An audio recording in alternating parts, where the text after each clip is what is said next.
The Rodriguez Show. And we are back on The Rodriguez Show. Yes, the kids are happy that we're back on The Rodriguez Show.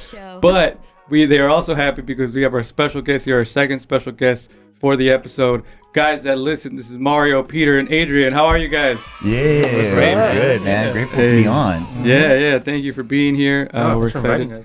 Two unqualified guys bringing you quality content. We talk about life, we talk about love, and sometimes we talk too much. Yes, sir. The description. That's Mario and Peter. You guys are the hosts, and Adrian, you are the producer, the video guy, putting the videos together. Yep. That's a grind in itself. For real. I see the mutual respect that I got that you guys just made. You know what I'm going through. You guys don't know. We don't know the pain. So the podcast is up on all platforms that you can get podcasts, and also on YouTube. Guys that listen. So how did you guys even meet?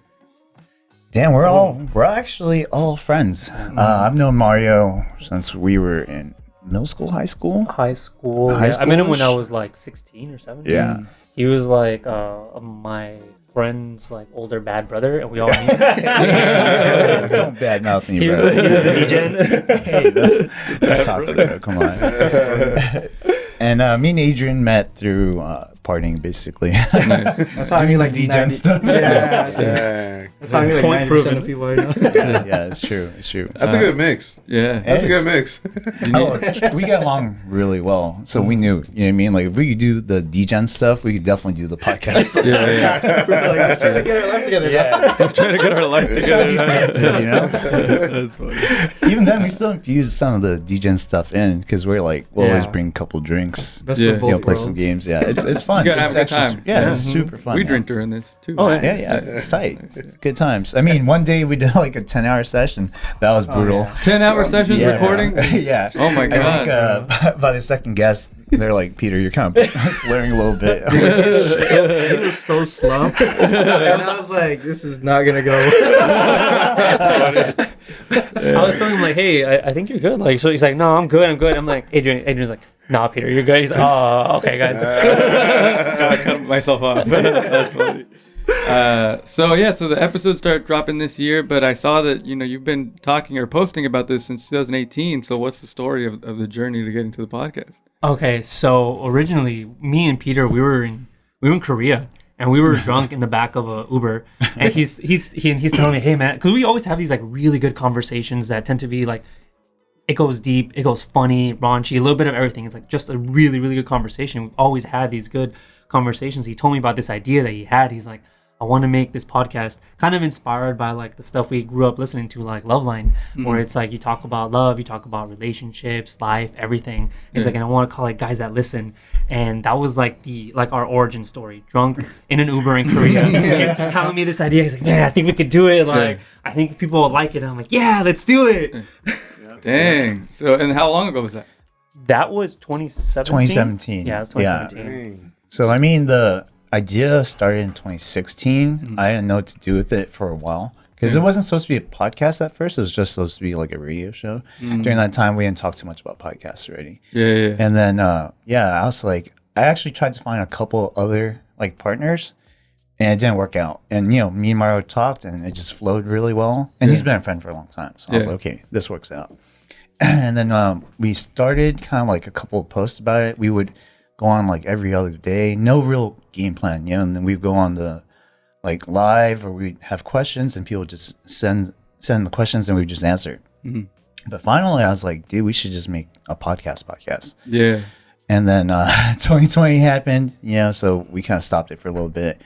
And then I was inspired again to do it during 2020 because I was going through some stuff, and I was like talking about depression and like anxiety and like panic attacks. Yeah. I talked about it very openly, and a bunch of people reached out to me, and they're like, hey, you're right. And like, I'm going through the same thing. Yeah. Like, I'm pretty shocked you're going through it, because you seem like such a happy guy all the time, you get depressed, like what? Yeah. And I was like, yeah, I guess I do, So I talked about it with like probably another 4 or 5 people at least, like one-on-one, and we keep each other accountable. And I was like, dude, I want to be able to have a platform where you could talk about anything like this, make people a little bit more happy. Yeah. And because I can't be doing this between 4 people. for a long time. You know, it's just a lot to be accountable for. Even though we still check up on each other, it's just like not as easy to do that when you want to talk to like, let's say 100 people. Yeah. So we decided to start back again. I thought of Adrian because I was like, dude, Adrian's a great editor. He has his own like YouTube stuff. And I know he understands our humor. So he's a great fit. So we sat down, we talked for like, I think 3 or 4 hours. But not even talking about the podcast. Not even talking about the podcast, but very similar stuff that we would have on the podcast. Yeah. And I was like, see, this is how it's supposed to be. It just flows. It just works perfect, you know? So ever since then, we made a game plan, and now we're a little bit more structured with what we do. Yes. And we've just been grinding away. So That's really cool, man. And I can hear the influence. Like, so the Q&A thing that was like the Instagram, that was more like the Love Line thing you were talking about, that influence. And now like it's translating to more like the Love Line interview kind of thing, right? I can definitely see that when I watch your stuff, like the influence of that. Thank you. That's really cool. Yeah. So the name, the guys that listen, that's a really cool name. Like you said. We get that a lot, dude. It actually used to be Guys Who Listen, and then I was like, I really don't like that acronym, like GWL. Like, what the fuck is that? And then I was like, Guys That Listen. That sounds pretty good. GTL. Okay, that kind of makes sense. Gin Tan Laundry. Yes. Exactly. So I knew that it was already proven that it works, right? Because other people know GTL, it by GTL. So I was like, fuck it, they're not around. Let's take it. That's cool. Oh shit! I listen to podcasts that used to just refer themselves as HBO, even though they were not HBO, really? because their acronym was HBO, so it makes sense. Yeah, it does. So yeah, now like you said, you've been grinding away. You finally figured out like how to do it, and you've been doing it for. You have 3 episodes out now, and I see you've been recording for a while. Yeah. So what is that? How do you prepare for an episode now? I mean, most of our episodes are not that well prepared. We only recently started preparing more. Like, I'll research a guest a little bit because I kind of want to know more about them, what to ask about. But even then, it doesn't really work out that well. Like, we had a guest on. He's like an NFT designer. You know, we're like, okay, we're interested about crypto NFT. Yeah. But it went a completely different way because Mario was like, this guy definitely does drugs. And then it just completely switched. We didn't even talk about NFTs like at all. He's like an artist. He's like a videographer, complete like LA artist guy. And you knew this guy does drugs. I knew he did drugs. And, like, sometimes like when these interviews start, you feel the thread of like which direction to go, and know it's depending on what you choose, this conversation is gonna flow a completely different way. And I was like, I see it in him. I know he's done drugs. And so I led with that, because from my own experiences too, and we had very similar experiences, and we kind of clicked on that, and our conversation just turned a completely different way than we had originally expected. But in a very honestly, it was one of the most interesting guests that we've ever had. Yes. Just crazy stuff. And then they both ganged up on Peter. It was fucked up. We had a live therapy session. What's on, Peter? What's going on? God, dude, they put me on the spot. It was rough. It was so good. Yeah. Oh my god. All of a sudden, he was the guest. So. I'm traumatized now. That's gonna be a great reel. Yeah, it's gonna be great. But honestly, it kind of just helps that we kind of understand where we want things to go, and Adrian helps out a lot too. So when we know something's kind of going like off on a tangent, Adrian will kind of set us back. He'll bring us back to where we need to be. Do you have to like cut him off during the thing? I do. I'll just say cut because it's a long session, so it's honestly fine. And I edit it later on anyway. But they flow so well. They have this good chemistry, and I think that's why they have such a loose structure. Is because they know like they're gonna pick at them until they get something that they both like. All right, that's what we should get. I see. Yeah. And it's not like they're trying to like pick on them. They're just picking their brain, Yeah. And then they work so well with that. So it's a really good quality that they have, and like it's a natural hosting ability, honestly. How long is the recording compared to like what you put out? Oh my god. The recording used to be super long. Yeah. Like with a single guest. So on average right now, like 2 hours. Oh, okay. There has been some where it was a lot longer than that. And I'll edit it down to like an hour or less. Or maybe an hour and a half. Yeah. Because the conversation flows so well that there's not too much that I have to edit, but sometimes I will have to like rearrange things and all that. And add B-roll and all that, Yeah. Yeah. Yeah, so that was one of the questions I was going to ask now is like you add the little clips of like when somebody's, I saw somebody was like, oh, I met a girl at a bar. There was like the guy that he met her 30 seconds in, and then they were already doing it in the bathroom. And then it was cool. You added that touch of like actual like girl at a bar visual and stuff like that. Yeah, to add some imagery to help like advance the story, so that I know it's a podcast, so like some people listen, but then for those who actually watch, it can add like more engagement for them. Yeah, some of us just make you stare at my face. I mean, that works out too. So how do you decide like who to feature? Where do you find your guests? Oh man, it's kind of like everywhere, to be honest. I mean, we know a lot of people in different industries who are like really versed in what they do. So we look for people that are kind of like icons in what they do, and then we also look for people who just are interesting. And then from there, we just kind of filter it down because right now we have like a list of like 30, but we've only done what, 16? We're at 17. 17 now. 17 guests. Dang, and you're only 3 episodes in. So you've been recording like for a while. Yeah. We want that backlog of episodes just in case everything ever happens, so we can continue releasing on that weekly schedule, so we can at least stay consistent. Yeah. Because I feel that's one of like the best things of like any show. Like you have to stay consistent. Like you guys know, you're 7 years in. You got to keep releasing so people have that expectation of you. Yeah, that's true. Yeah, that's kind of how we do it too. Yeah. So a little aside from the podcast, I know Peter, you're involved with the Feel Good Collective. I want to talk to you about how did that happen? How did you get involved? Well, I mean, I'm involved because me and my partner started it, so it kind of helps, right? Yeah. So I mean, we started because I think it was like 2013. I didn't really like the music scene around the OC because I was like, damn, everything's fucking EDM. I was like, I want some hip hop, And my partner Donovan, shouts Donovan, he's a b-boy, he's a hip hop head. He's been in the scene forever, and he's also a DJ. So and he raps. And he raps. he's multi-talented. Yeah. Well He's rounded. Filipino. Yeah, well-rounded. He does all that. But we partnered up because, I hired him for the first event because I love dance and like hip-hop music. So we threw a nightlife event in Copper Door, and it popped off. It did really, really well, but we didn't do well financially because back then I was green. I didn't know how to throw events. I didn't know how to do the business side of it. So I hired him. He asked me how we did because he was like, you guys probably killed it. Yeah. And I was like, no, we actually lost money. And he was like, what the hell?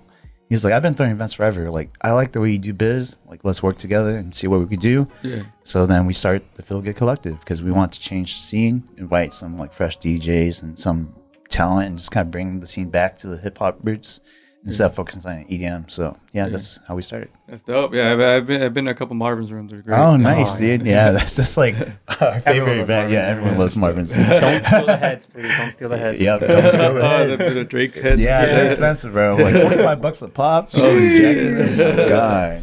It's not cheap. You always see people outside waiting for the Ubers, and they got a big old head. Give me that shit back. Yeah, exactly. You're killing Marvin's room now, bro.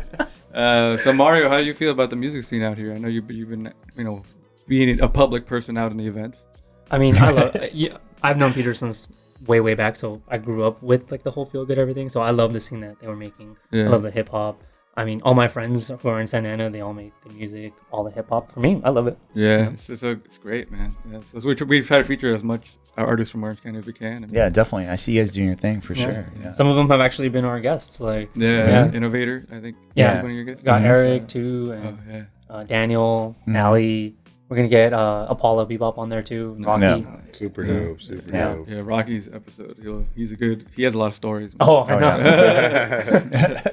know. So what do you think is the most challenging thing about making this show? Oh man, I think it's gonna be our schedule. Like our schedule is kind of like everywhere. We only just kind of sat down and like said, let's jam this stuff out. Like let's not kind of like put our foot in the back. Like let's put on the gas pedal and just get this going. You know? So once that really happened, we started scheduling like people like multiple times a day. You know, like I told you, we had a 10-hour sesh. We've had multiple like 4 or 5 hour sessions. It's very, very common. You know, I think doing that and also staying like energetic while you do it is a little difficult, but not too difficult because I feel like the way we work, we actually really, really enjoy talking to our guests. And the way we treat it is like we're really trying to get to know you. And we try to get past that surface level like ASAP, right? And now that's kind of how I treat when I meet people in general. Like I don't really talk too much surface level stuff. I'm gonna try to get to know you, and that's how it's affecting my everyday life, and it makes it better for us because then we understand the flow for the future episodes. Yeah. A lot of the difficulty was just even getting started. We kept like having setbacks or just like, we all couldn't match our schedules. But once we got it going, it's been, I wouldn't say it's easy, but it's flowed really well. And yeah, the hardest part has been just like staying a little bit energetic between like, each guest. Yeah. But it's become so fun. Like on the weeks we don't have one, I'm like, damn, like I miss it. It's just getting to know someone, having a good conversation with them, and having it done on a weekly basis. You meet somebody new, you're making new connections, you're getting really to know someone. Yeah. It's been amazing. Yeah, definitely. Yeah, even for us, like we turn it on for 2 hours every Tuesday, but it's a grind, but it feels good to make that connection with somebody. No, definitely, 100%. And you see like people perform and stuff. It's really fun. Oh, that's tight. So what are the goals? What are you guys looking forward to? Where are you looking forward to taking this? Honestly, I don't really have too many goals for it. Like, I just want to do it because I want to connect with people and I want to talk to a broader audience, and that was the main thing. Like, I had no goals of making money or finding a big audience, just enough that someone enjoys our show, they're happy, or they can connect with someone or relate in some way. That's like way more than enough for me. Yeah. But we'll see. I think we're just starting, and I don't really see a goal because I just see the grind right now. It's just like all about the process, and we'll see where it goes. And once we get there, we'll figure it out. Part of it has been like just having this creative outlet where we get the chance to make something, and like if people like it, that's great. But us just making it and participating in it has been it's been so cool just to make this. Like, this is our baby, this is something like we're creating, and people are actually liking it and enjoying it, and that's great. And even if no one like listened to it though, like I still think we'd have a lot of fun. Yeah, that's something that I always talk to Mondo about, is like the creative reward from it has to be like the thing you want the most, because that's the thing you're gonna get every single week is doing it. Yeah. And even it's when I do it, when I come in, sometimes I'm like tired and I don't feel it, and then I start and I'm like, oh yeah, like this is, and then I just become, it just makes your day. Like you become that guy again, and you're like, oh shit. Exactly. Well, thanks guys for being here. And before we let you go, I want to play a fun segment with you guys. Sounds this is good. called Lightning round? no, because usually we do 60 seconds with, but there's too many of you to do that. Yeah. So this is a more chill thing. It's dope or nope. So I'm gonna give you a topic. You're gonna tell me if it's dope or nope. He's got his own. He has a video on a game that's called Dope or Nope. What? That's so funny. Yeah, they sponsored me to like do it for check them. it out. Oh wow! No, I ripped mine off of is it Pitchfork's overrated, underrated? I just named it Dope or Nope. Oh, okay. They're gonna copyright you now. I named it something different. Cease and desist, bro. It's coming. Cease and desist. We're already putting it out there. Oh, God damn it. Shit. No, cease or desist. All right, well, we'll play Dope or Nope. The vodka, Dope or Nope. Ooh, nope. Nope. Duffy boats. Definitely. Dope. Yeah, dope. Yeah. Nope, haven't been on it though. Oh, okay. I got an idea now. Podcast on a definitely. Pepsi. Nope. No. No. No. Yeah. You don't like. The 405. No. Everyone. Sorry, California thing. Seriously. Bacon covered hot dogs. Ooh, Oh, yes. dope. Dope. Nope. Las Vegas. Dope. And then clubbing in LA. I'm going nope. I'll go with dope. It could be dope. I'll say dope. dope. I'll say dope. All right, that was Dope or Nope. Guys that listen, thank you guys for being here. Oh, thank you for for having having us. us. Yeah, Appreciate you guys. check them out at Guys That Listen on Instagram, and you can watch them on YouTube and all podcast apps. And yeah, we're gonna get into a 10-minute Didia mix with Mondo, and we'll be back with more on the Rodriguez Show. Yeah. Let's get it. Thank you.